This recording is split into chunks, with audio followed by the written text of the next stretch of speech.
Buenos días a todos de nuevo. Vamos a dar inicio a nuestra sesión. Yo soy Antonio, soy CEO de Instaleap, que está ayudando a organizar la sesión de hoy. Em, la sesión de hoy va a hablar sobre el estado de los supermercados en Latinoamérica 2023, State of Grocery Retail en 2023. Para eso tenemos dos invitados muy especiales, a los cuales quiero desde ya agradecer la presencia en la sesión de hoy y haber aceptado estar con nosotros y estar dispuestos a compartir su conocimiento de los estudios que han hecho desde McKinsey sobre la industria. Max es partner en la oficina de Lima de McKinsey. Es líder de la práctica de gran consumo y retail para Latinoamérica y ha estado liderando este estudio que hace McKinsey todos los años sobre el estado de grocery retail en Latinoamérica. Nos acompaña también Mariano. Mariano es experto senior en marketing digital en McKinsey, una práctica nueva en McKinsey que ya nos contará más sobre eso.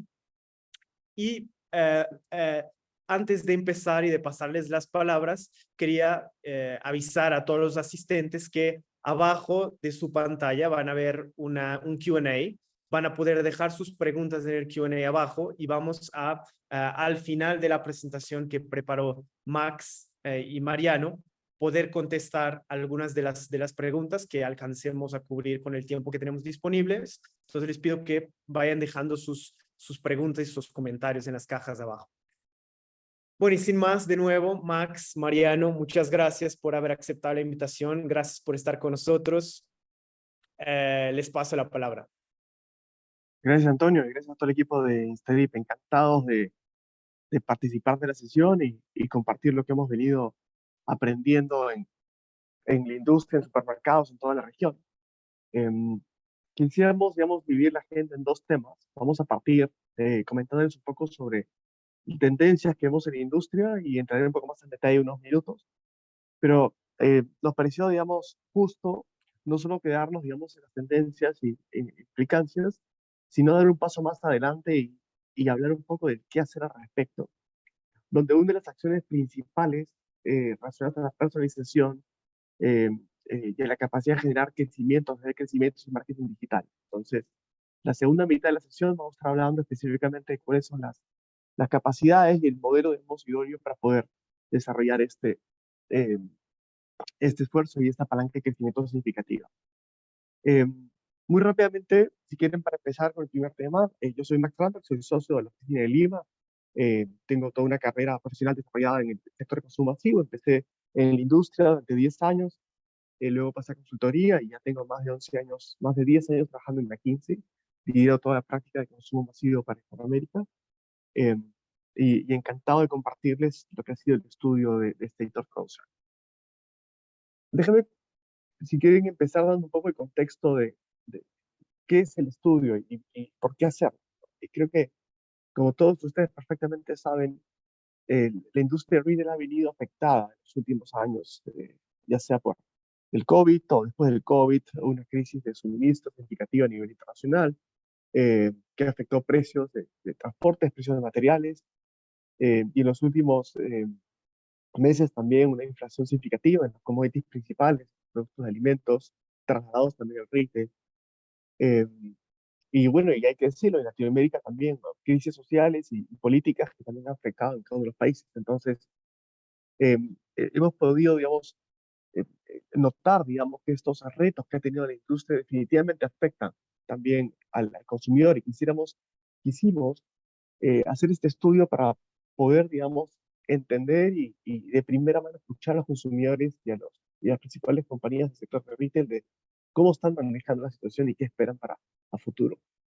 Entonces, con ese contexto, partimos primero acercándonos a los CEOs de los principales retailers de la región para escucharlos, entender cómo están afrontando esta situación.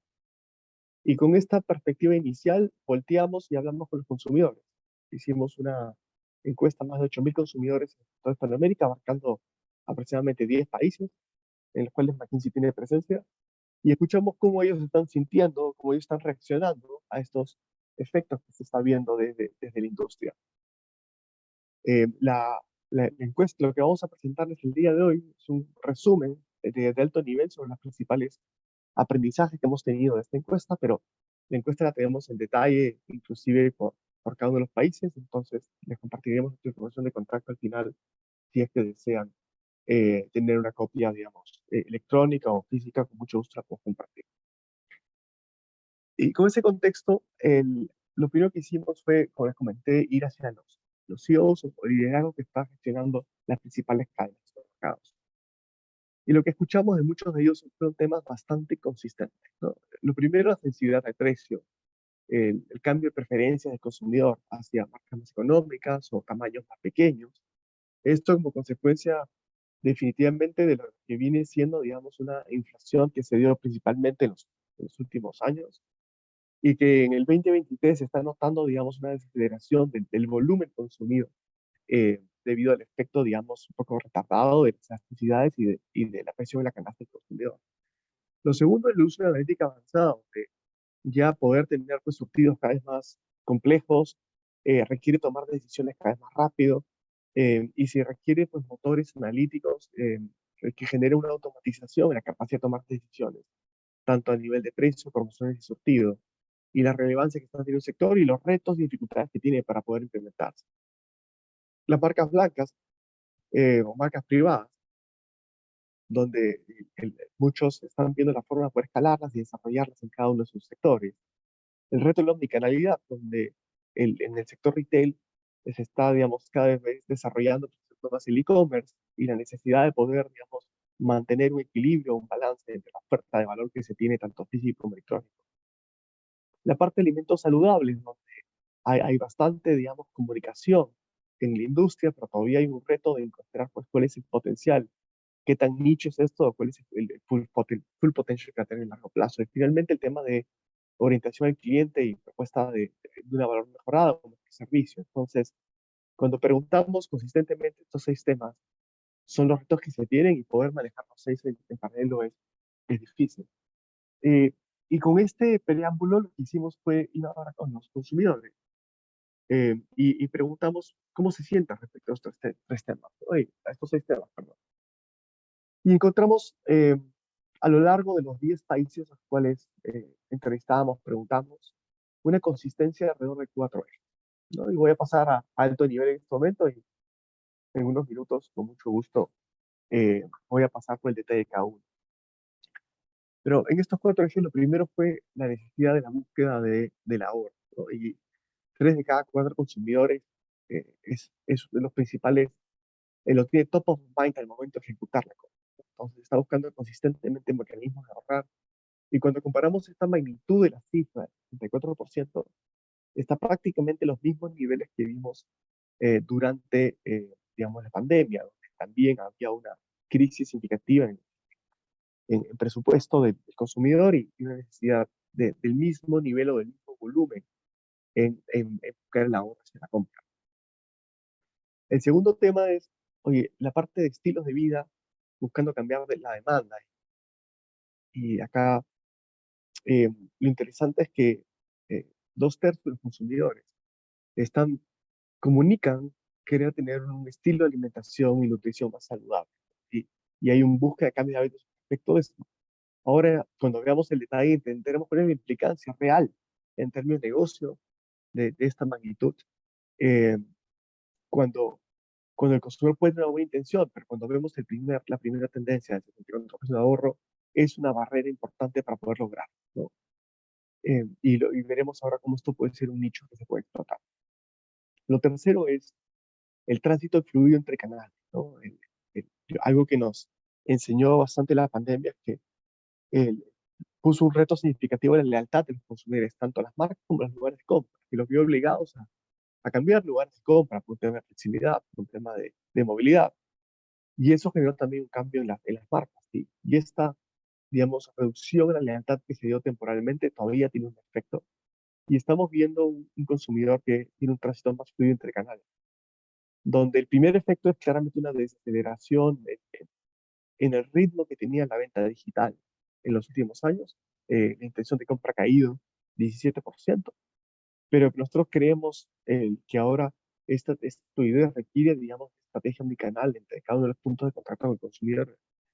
de que sea consistente eh, y de entender exactamente cuáles son los motivadores o las barreras que se tienen que vencer para poder acelerar la venta digital, que creemos que va a seguir creciendo a pesar de la desaceleración. Y en este tema, creo que el último punto conversa bastante bien, que es la personalización. Hoy en día, los hábitos de consumo y la forma de relacionarse las marcas y los canales con los consumidores está generando una costumbre o un hábito o una necesidad, si quiere llamarlo, a tener quizás una comunicación que es más individual. Y entraremos al detalle a entender pues, el impacto que puede tener esto en las preferencias y las decisiones del consumidor.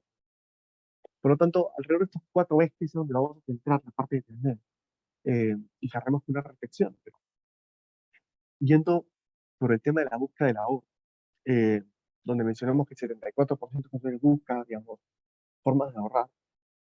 Lo quisimos entender y cómo se comporta esto en términos de estrategias de compra. Entonces, y hay diferentes formas de lograr el ahorro.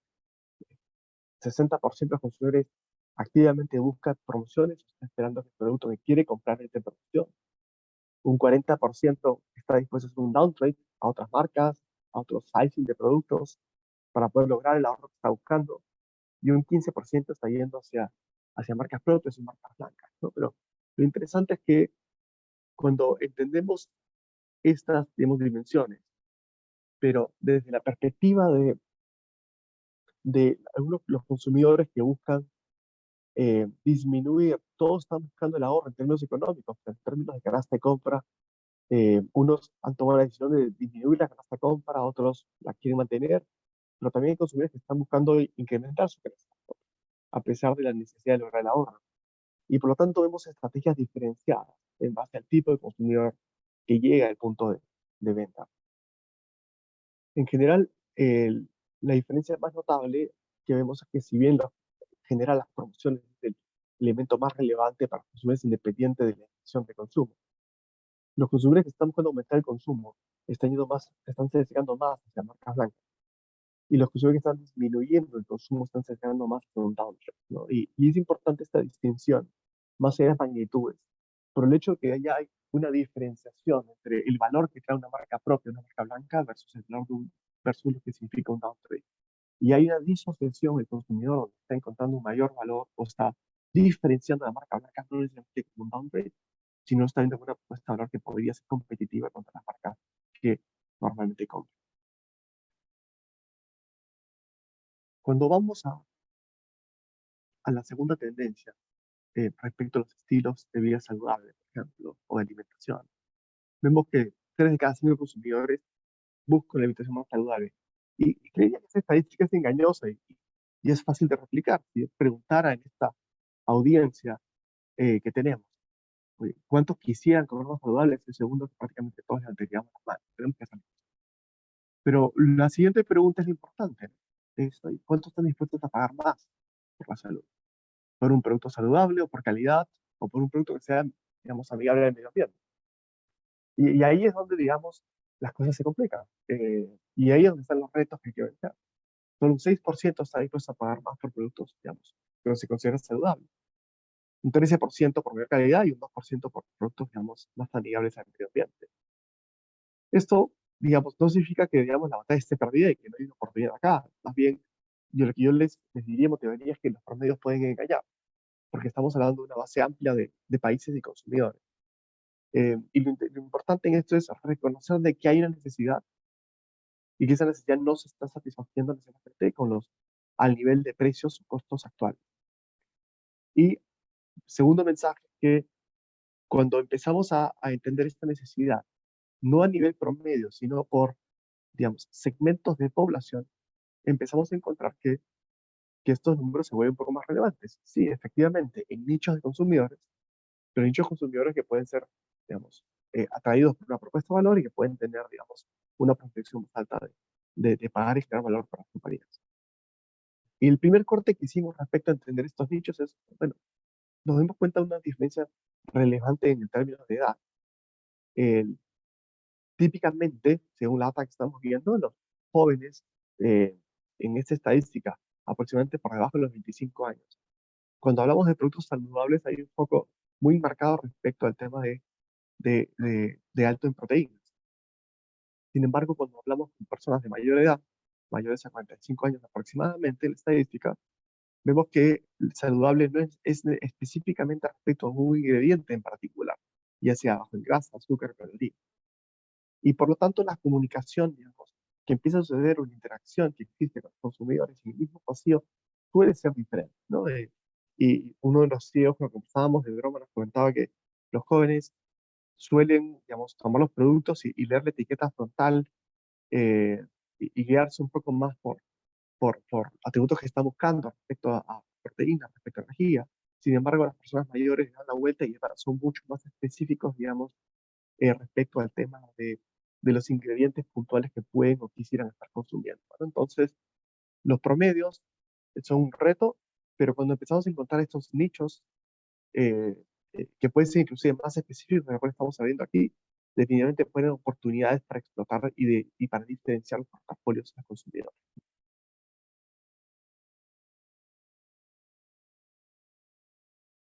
Cuando hablamos del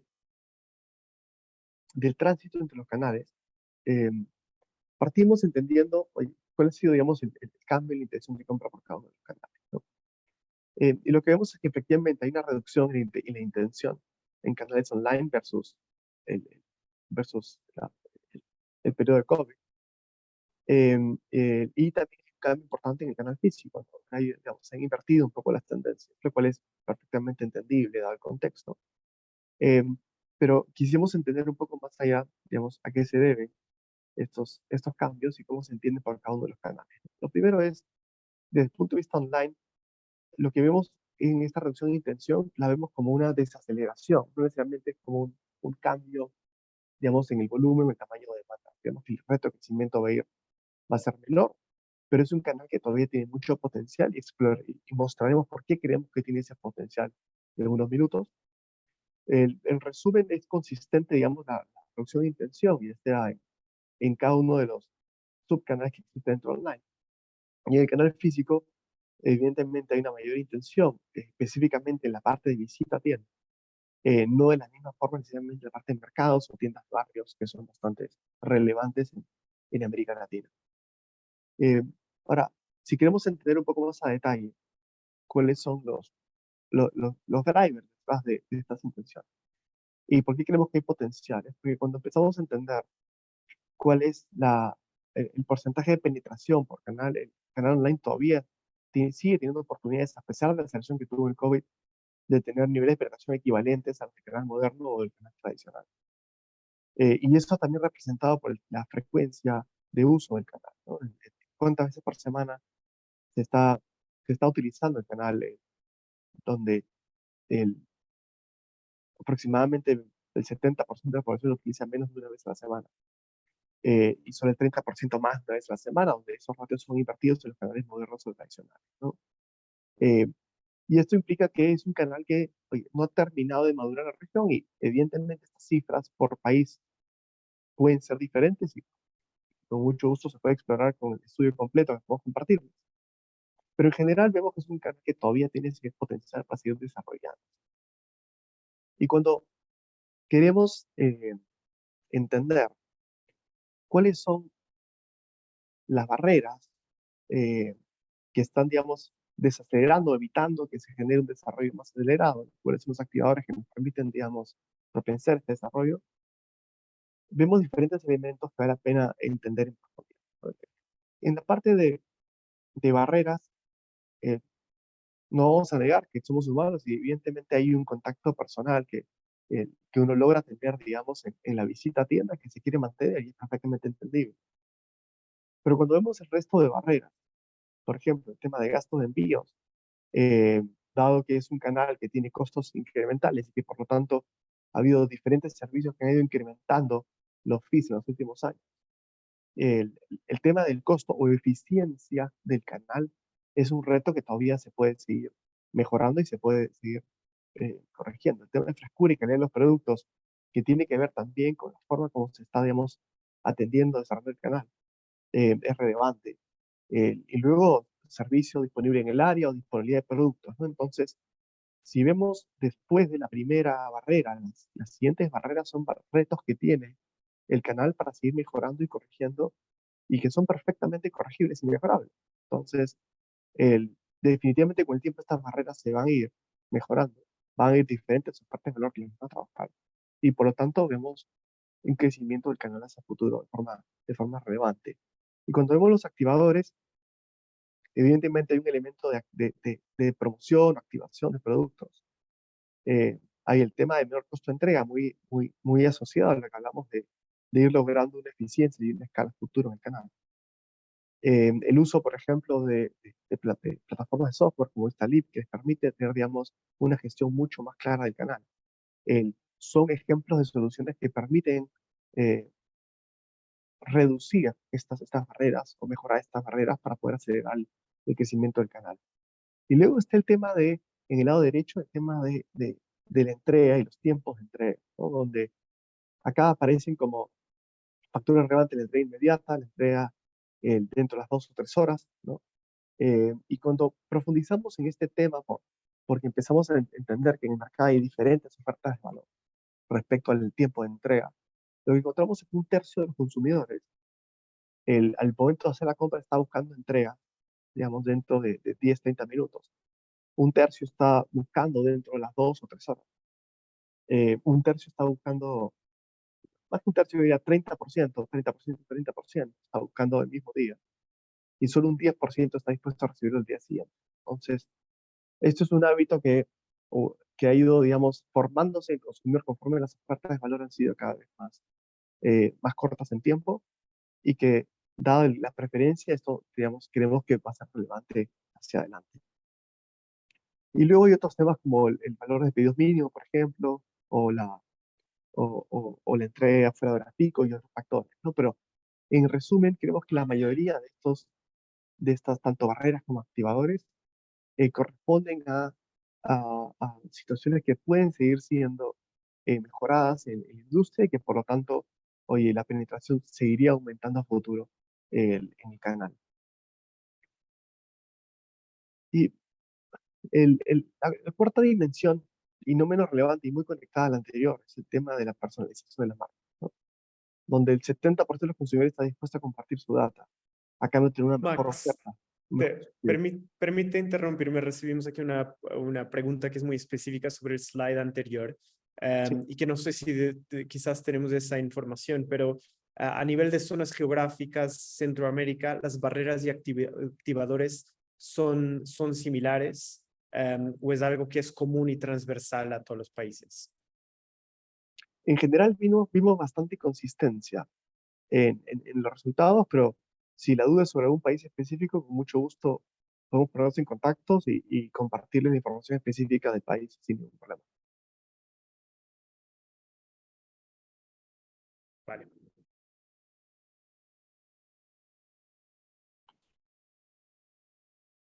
Respecto a la personalización, una de las avenidas eh, di- más, más relevantes para la personalización es justamente el canal digital, donde el canal digital te permite identificar audiencias muy específicas, inclusive ofertas pues uno a uno con cada uno de los consumidores. Y por lo tanto, es una de las razones por las cuales vemos también bastante potencial en continuar con el desarrollo y crecimiento del canal digital a futuro. Y algunas partes de los resultados que hemos escuchado de los consumidores, ¿no? Que están eh, dispuestos a cambiar de marca un 50% de las veces para poder lograr una oferta mucho más personalizada. Están eh, prácticamente 3 de cada 4 están esperando que sus necesidades sean atendidas y la industria está reaccionando. Las compañías a las cuales preguntamos, en la mayoría están haciendo una inversión relevante en lograr personalización. Ahora, el factor importante de que lo que se quiere buscar con personalizar es lograr una mayor fidelidad de los consumidores. Entonces, yo personalizo para poder tener un consumidor mucho más fiel, para poder tener una oferta mucho más específica y generar valor. Y de la misma forma acá los promedios pueden engañar.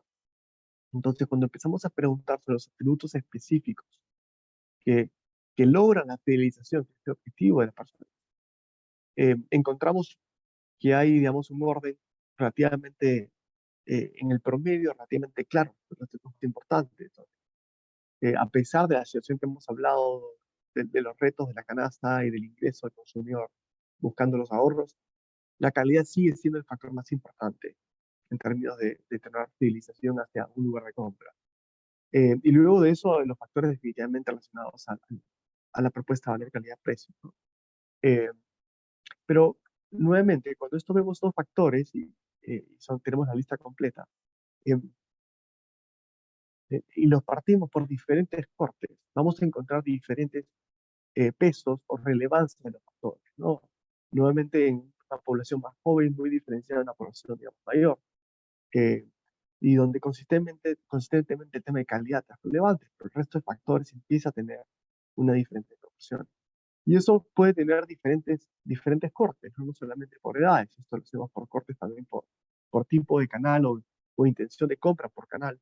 Estos mismos factores empiezan a mostrar un peso muy diferencial, muy relevante. Por lo tanto, lograr entender exactamente cuál es el peso que le dan los factores de decisión en cada, no solamente canal, subcanal, eh, tipo de consumidor, en cada audiencia de consumidor, eh, es lo que genera, digamos, una mayor fidelización y una mayor proporción de compra en cada uno de los consumidores. El reto es poder lograr hacer esto a escala y por lo tanto las herramientas de analítica son importantes en lograrlo. Eh, Estas son las cuatro grandes tendencias que encontramos en la app.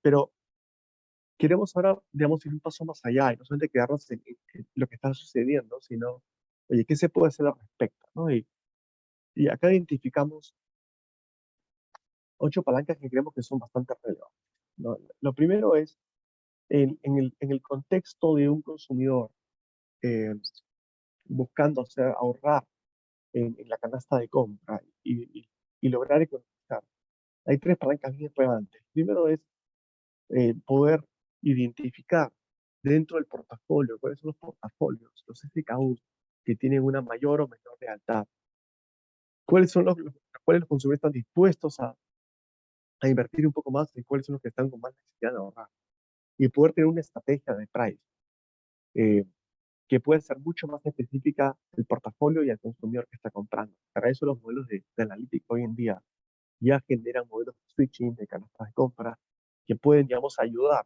a tener, digamos, un mejor beneficio tanto para el retailer como para el consumidor que se ve, digamos, beneficiado por encontrar los productos al precio que está buscando de forma individual.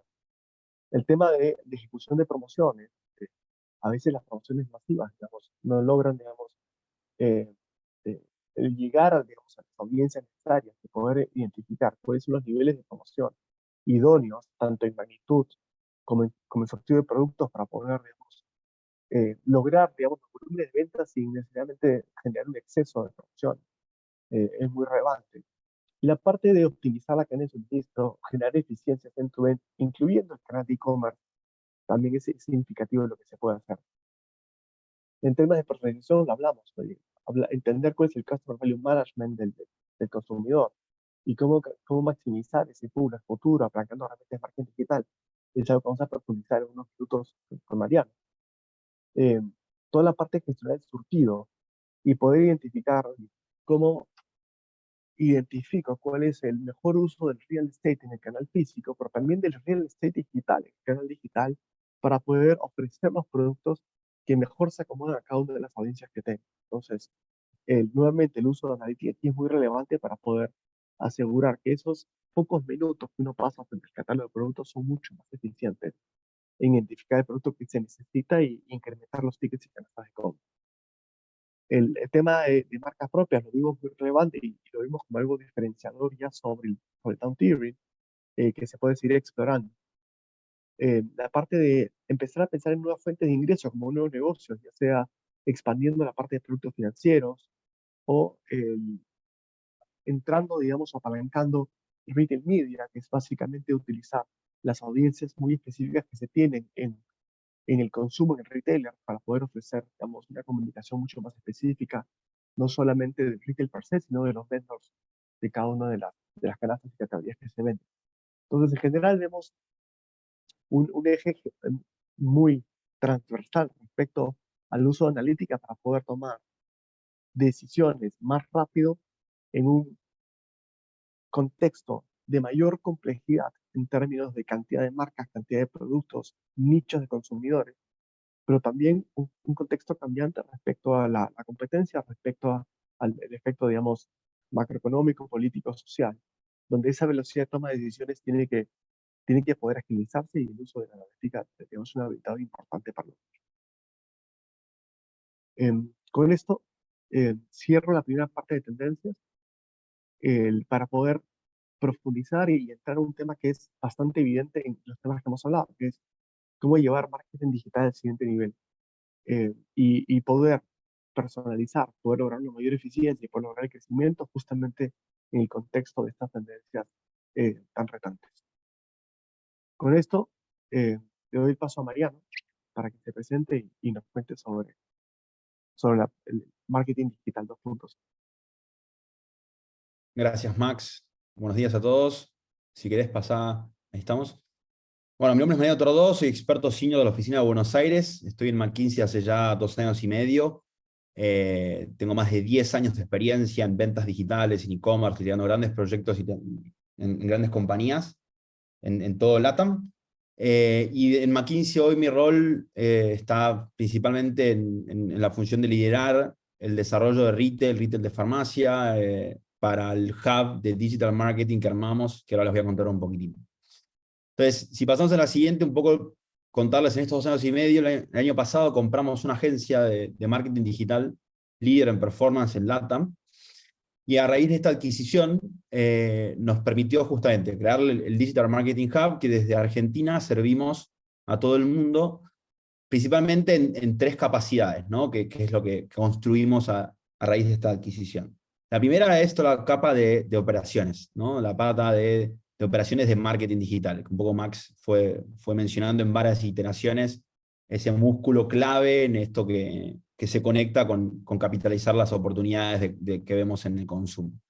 Después toda la capa de data, de MarTech, de tecnología, ¿no? Todo esto es muy lindo, pero es clave tener un stack tecnológico a la altura de todo lo que necesitamos conectar, y más cuando pensamos en canales omnicanales, ¿no? Donde tenemos un mundo físico, un mundo digital, etc. Y después la gestión de los datos, Data Science, Data Engineering, donde nos permite justamente monetizar, hacer uso, personalizar todo lo que hacemos desde el punto de vista de la explotación. Hoy ya somos más de 70 personas operando, sirviendo clientes a lo largo de todo el mundo, y también tenemos un ecosistema de alianzas donde cierto expertise y ciertas herramientas a veces lo hacemos en conjunto con socios estratégicos. Y en la siguiente vemos un poco lo que esto nos introduce. Lo ordenamos en 5 verticales justamente para capturar esta oportunidad de ventas digitales, ¿no? Entonces, el primero sería todo lo que son los grupos de crecimiento de marketing digital, o los equipos o los pods ágiles para poder accionar, y ahora les voy a contar un poco en detalle cómo lo abordamos. El segundo punto está en cómo optimizamos la inversión en publicidad. En general es uno de los principales dolores en el entender justamente el impacto real que traen nuestras ventas, agregar o no más dólares en lo que hacemos para desarrollar las propuestas de ventas digitales principalmente. El tercero lo mencionó Max al final como una oportunidad importante, que es todo esto de la generación de avenidas nuevas de ingreso, principalmente atado a los Retail Media Networks, que estos se basan principalmente en la valoración de los datos, de la información que tiene cada uno de las marcas o de los retailers en sí, para justamente monetizarlos y tener un ingreso adicional al negocio core al cual se dedican. El tercero, relacionado con los 3 anteriores, toda la capa de personalización, ¿no? O sea, cómo hacemos para personalizarle a los clientes la mejor propuesta de valor, y usamos los datos para que eso sea escalable, porque el problema principal está en cómo escalamos y ganamos velocidad a la hora de personalizar lo que ofrecemos a nuestros clientes. Y el último, que de alguna manera está conectado con todos, es esto que les comentaba antes de todo lo relacionado al marketing and technology para poder soportar las capacidades que vayamos construyendo, que necesitamos construir a la hora de explotar. Entonces, metiéndonos en el primero, un poco lo importante es cómo nosotros ordenamos la forma en la cual lo abordamos, ¿no? Hoy, para nosotros hay 5 dimensiones claves en las cuales abordamos y desarrollamos nuestras capacidades. en donde la primera lo que busca es justamente adquirir, ¿no? Atraer clientes o potenciales clientes a las marcas, a los sitios o a las propuestas de valor que nosotros tengamos desarrolladas, y luego conectarla con la segunda dimensión, que es cómo hacer que esa atracción de clientes termine inspirada y termine convirtiendo, ¿no? O sea, una vez que ingresan a nuestras propuestas, nuestros sites, aplicaciones, etcétera, hacer que esos clientes de alguna manera conviertan. Después, obviamente, esto tiene que ser feliz cuando pensamos en un ciclo de entrega, de abastecimiento, de experiencia no transaccional, pero sí de luego de que los clientes decidieron avanzar con nuestra propuesta de valor. Y luego esto se valida en la cuarta dimensión, que es en la forma en la cual nos relacionamos, ¿no? En la cual volvemos a reatraer a los clientes que lograron vivir la experiencia y personalizamos la misma para que justamente nos dejen más valor y aprovechen la propuesta de valor que tenemos para entregarles. Pero obviamente, para poder abordar esto, es clave trabajar en los habilitadores que hacen que justamente estas 4 dimensiones, con de alguna manera una perspectiva de embudo, de conversión, puedan llegarse y desarrollarse. Esto ya lo probamos y lo venimos ejercitando, y de alguna manera la forma de ordenarlo, tenemos ya un playbook validado, donde lo primero que vemos es, y ahora les voy a contar un poco cómo están estructurados los equipos en general, es que ganamos agilidad, ¿no? Teniendo trazabilidad con las capacidades, gracias a la adquisición de logo, ganamos agilidad en la hora de implementar justamente las mejores prácticas de ventas digitales. Y vemos siempre un aumento significativo en las ventas, en los canales digitales, y principalmente una optimización y una mejora en la utilización del presupuesto de marketing. ¿Y cómo se ven estos equipos? En la siguiente podemos ver, y esto es un ejemplo ilustrativo que va a depender obviamente del negocio, del vertical, no es lo mismo banca que un retail, etcétera, pero lo ejecutamos en todas las necesidades y de alguna manera aplica la forma de abordarlo. Pero básicamente el equipo multidisciplinario que tenemos es lo que es el éxito para poder realizar y abordar esas 5 dimensiones que les mencionaba antes. Donde tenemos capacidades para poder desplegar en esfuerzos de medios pagos, en esfuerzos de medios propios, donde tenemos una capa también de diseño para justamente ir iterando y probando y validando en conjunto con la experimentación, una capa de datos y gestión de la información para construir modelos para la personalización, y una capa específica para encargarse exclusivamente de medir el impacto de lo que hacemos, que eso es lo más difícil y lo que encontramos siempre, la principal dificultad a la hora de invertir los grandes presupuestos que se realizan en marketing. Y esto, de alguna manera, muchas veces está combinado con las capacidades propias del cliente. A veces tenemos que desplegar más capacidades, a veces simplemente con ciertos roles es como empezamos a asistir en este crecimiento de ventas. Pero en general, lo importante acá es tener un equipo multidisciplinario, circular, capaz de tener el end-to-end de lo que está sucediendo, ¿no? A veces hay un analista de offline, con una conversión telefónica, con un seguimiento en la experiencia de entrega, y eso lo retroalimentamos en el resto de los equipos para justamente poder tener una experiencia end-to-end satisfactoria para nuestros clientes. Y obviamente todo esto está siempre desarrollado con el expertise de los expertos de industria en cada uno de los verticales que nosotros abordamos. Ahora, si combinamos esto con el otro punto de dolor y el vertical más importante, que es el de la optimización de gasto, la forma en la cual nosotros lo abordamos, si querés, tiene como 2 puntos, ¿no? Pero lo principal a la hora de pensar en cómo entramos, y lo mencionaba John Wanamaker, es en la mitad del dinero del gasto publicitario se desperdicia, lo importante es entender cuál es esa parte en la cual estamos tirando la basura, ¿no? Y la forma en la cual nosotros cortamos esto tiene como 2 abordajes. El primero es en la utilización de modelos estadísticos para justamente identificar el impacto que tiene si agregamos o redistribuimos el dinero que estamos invirtiendo. Y simplificadamente son como 4 pasos, donde obviamente la clave está en la historia, en los datos, en la integración de la data, etc.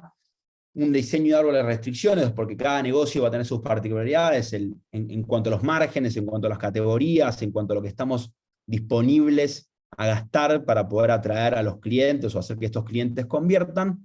Y lo importante, simplificadamente, es construir esa curva que está ahí en ese gráfico, que combina de alguna manera la ganancia, el revenue, el GMV que tiene cada una de las organizaciones con la inversión presupuestaria. Y esto lo juntamos a veces por campañas, dependiendo del volumen de las campañas, y todos esos puntitos combinan y construyen esa curva logarítmica, que es lo más parecido a una curva de inversión de capital de trabajo o de capitales, donde básicamente lo que buscamos con los modelos es poder identificar cuál es el punto óptimo de invertir, ¿no? En cada una de las campañas. Y con ese input, lo que hacemos, le damos tiempo, un periodo de tiempo para aprender, y de esa manera poder optimizar y justamente ajustar ese presupuesto. Y eso se vuelve a retroalimentar al modelo, y así se hace iterativamente, pudiendo ver específicamente cómo impacta la optimización que llevamos adelante en las campañas con los modelos estadísticos. Eso atiende específicamente a la forma de optimizar las campañas.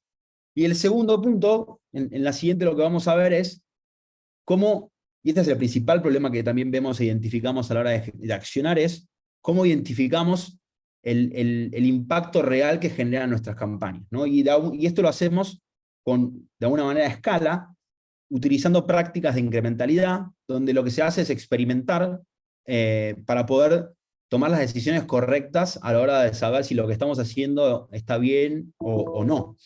Y lo que ilustramos acá es una metodología, de alguna manera, que obviamente está probada y es conocida hace un tiempo, pero siempre hay dificultades a la hora de implementarla.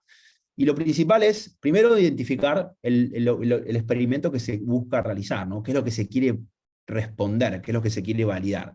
Después de eso, lo que se hace es la configuración de esos experimentos, porque muchas veces lo que falla no solamente es la identificación y la forma estadística de medirlo, que ahora lo voy a resumir rápidamente cómo lo hacemos, sino es cómo definir y parametrizar, cómo se va a accionar un experimento, es la parte clave del éxito de lo que va a dar conclusiones para la toma de decisiones. Una vez que definimos eso, después se tienen que identificar no solamente los KPIs principales que se buscan mover o están más cercanos a la pregunta, sino los KPIs secundarios, porque muchas veces el éxito está compuesto de más de un impacto. No necesariamente tiene que ser la eficiencia en marketing digital, puede ser otra variable exógena como la experiencia del cliente que también tenga valor en lo que estamos tratando de medir.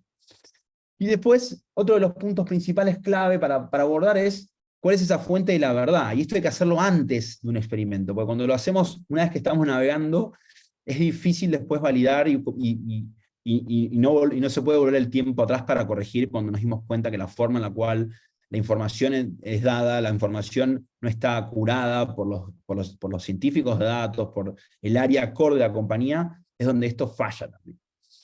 Entonces, una vez que tenemos eso definido, que es como el input principal, lo importante es definir de alguna manera los próximos pasos a la hora de obtener los resultados. Y no solamente es, si todo sale bien, identificar el valor. Muchas veces en la metodología de experimentación no siempre sale bien, y es parte del aprendizaje. Y esto es clave documentarlo y que quede un registro para poder abordarlo en todo lo que se aborde, ¿no? En todas las prácticas que desarrollamos. Y digo esto y hago énfasis porque, en general, cuando se arranca con la medición de incrementalidad con significancia estadística, el principal problema es la forma en la cual escalamos esto. Y de alguna manera la documentación es lo que nos permite justamente ir más rápido a la hora de experimentar. Entonces, acá les traía un ejemplo donde con un cliente de un mercado muy desarrollado, donde el 50% de la venta pasa por e-commerce, invierte muchísimo dinero en medios pagos, y el principal problema que tenían era justamente, ¿no?, la correcta distribución y atribución del presupuesto de marketing, y a una manera como lo optimizaban en torno al retorno a la inversión. Entonces, nosotros lo que hicimos fue consolidar primero entre las partes claves que toman decisiones y acción, y volviendo al punto anterior de esa mesa circular del equipo, donde es clave que cada una de las personas tiene un rol a la hora de diseñar un experimento, asegurarnos de que se lleva adelante y de alguna manera se escale esta práctica de incrementalidad. Y en menos de 28 semanas ya pudimos ver efectivamente y asignarle el impacto monetario, que fue cerca del 5% en las ventas generales de e-commerce, pensando el 50%. Realmente fue un impacto sustancial. Y lo más rico de esto es que no solamente logramos validar e identificar el impacto tenido, sino que logramos aislar y escalar más de 80 experimentos en un periodo de tiempo muy, muy corto. Entonces, de alguna manera esto lo que trae, que a veces lo leemos en varios lados, es una metodología probada que permite escalar y realmente poder responder el impacto que hacemos con las campañas, ¿no? Entonces, conectando un poco y cerrando acá en esta parte para no aburrirlos mucho con la teoría, un poco con las tendencias que mencionaba Max antes y con las capacidades que tenemos desarrolladas, el foco principal siempre está en cómo abordarlas, midiendo y con las capacidades necesarias para poder llevarlo al próximo nivel, ¿no? Así que acá corto un poco en esta parte más teórica y conceptual de lo que abordamos, pero si querés pasamos a la siguiente, Max.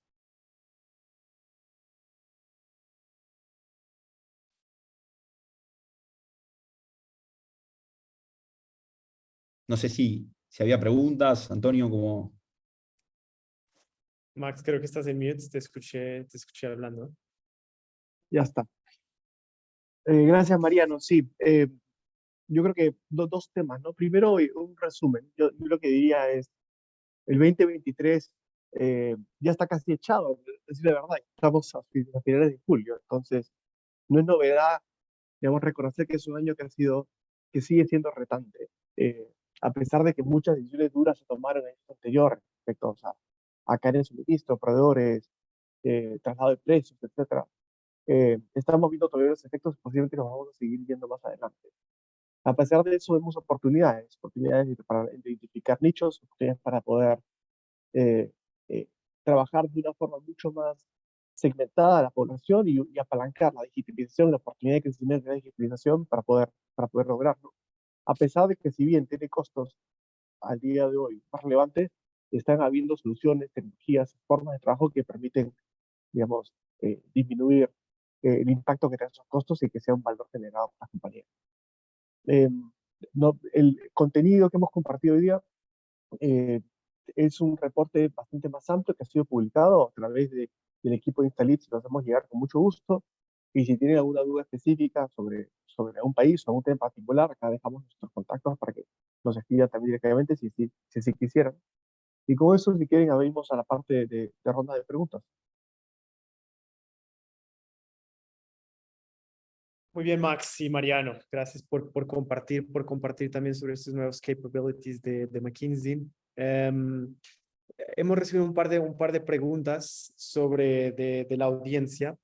Creo que la primera sobre promociones y sobre precios exclusivos online. Y creo que la pregunta es, ¿cómo ves estos precios exclusivos para online? Y si forman parte del activador de compra de más promociones. ¿Son importantes? ¿No son importantes? ¿Qué perspectiva tienes sobre ellos? Definitivamente sí, ¿no? Cuando vimos los activadores de compra, el principal era el tema de promociones en el canal de e-commerce. Entonces, y cuando vemos digamos, la principal palanca del consumidor para poder lograr ese ahorro es la búsqueda de promociones. Entonces, definitivamente la promoción y el precio diferenciado online, el consumidor lo está percibiendo como un mecanismo para la redundancia promocional o como un mecanismo para poder lograr, digamos, tu gran necesidad que es lograr el ahorro. Entonces, el reto está en cómo hacerlo de forma sostenible, donde es un canal que tiene un costo de última milla incremental y que por lo tanto si es un canal que va a nacer, digamos, teniendo un revenue menor y va a tener un costo mayor, digamos, va a afectar efectivamente la rentabilidad. Entonces, en qué momento ejecutar la promoción del canal online, a qué audiencias específicas, versus que sea una sola ejecución, digamos, general, es exactamente lo que se tiene que trabajar para que lograr hacerlo de forma eficiente. Hasta puedo agregar algo desde lo que es nuestra experiencia de e-commerce. Diría que algunos de los clientes y partners que vemos creciendo más en el mundo del e-commerce en groceries adoptan la práctica de promociones exclusivas digitales, de lo que es nuestra experiencia. Algunos consistentemente, algunos con eventos puntuales de ventas tipo Black Friday o el equivalente nacional en cada país. Y que una de las formas como muchos de los retailers han financiado esto ha sido de la mano con las marcas. Muchas veces las marcas tienen presupuestos de desarrollo digital en que existe un interés estratégico de ganar un market share desproporcional en el digital antes de las demás y que eso permite desbloquear presupuestos de marketing que puntualmente, cuando en el canal digital se pueden casar con la existencia de más data sobre los usuarios, de hacer campañas más targeteadas a los usuarios, pues esto también a las marcas les da una confianza para invertir que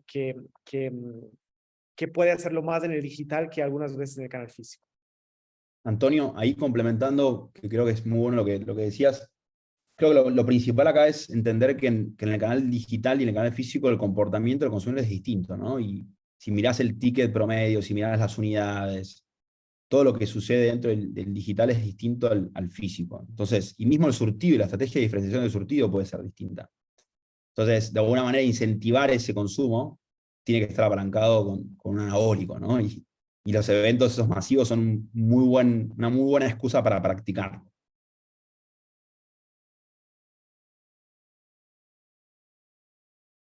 Una pregunta adicional era que nos dejaron es ejemplos de ese tipo de promociones puntuales. Es una pregunta algo específica, no sé si existe algún aporte puntual sobre este tema.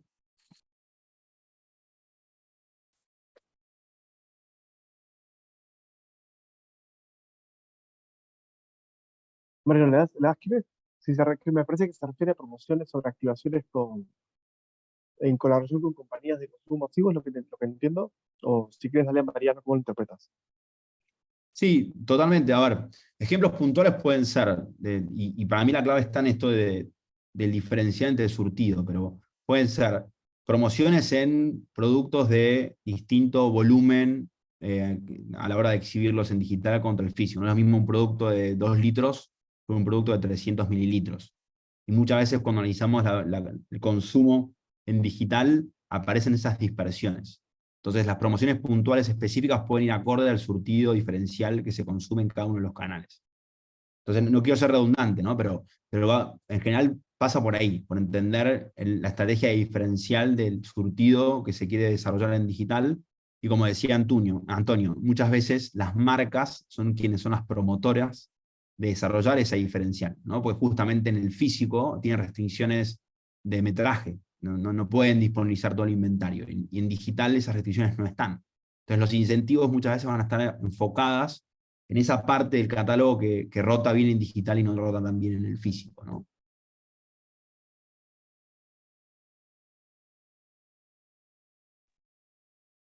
Bueno, muy bien, creo que estamos llegando al final de nuestros slots que teníamos para la sesión de hoy. Quería terminar haciendo un wrap-up, agradeciendo a Max y a Mariano por haber estado en la sesión de hoy, por haber compartido sus perspectivas. Creo que sin duda enriquecedoras para el entendimiento del estado actual de los supermercados en la región y también de capabilities nuevos y de algo de ideas nuevas que se están trayendo a cómo montar marketing digital y la digitalización. El equipo estará compartiendo materiales como follow-up de la sesión de hoy. Y desde ya, pues muchas gracias de nuevo y dejarlos a todos un deseo de una buena tarde y un agradecimiento de nuevo a Max y a Mariano por haber estado en la sesión de hoy. Gracias a todos por participar y gracias al equipo de Instanit y a ti, Antonio, por invitarnos. Encantados de cualquier follow-up que necesites.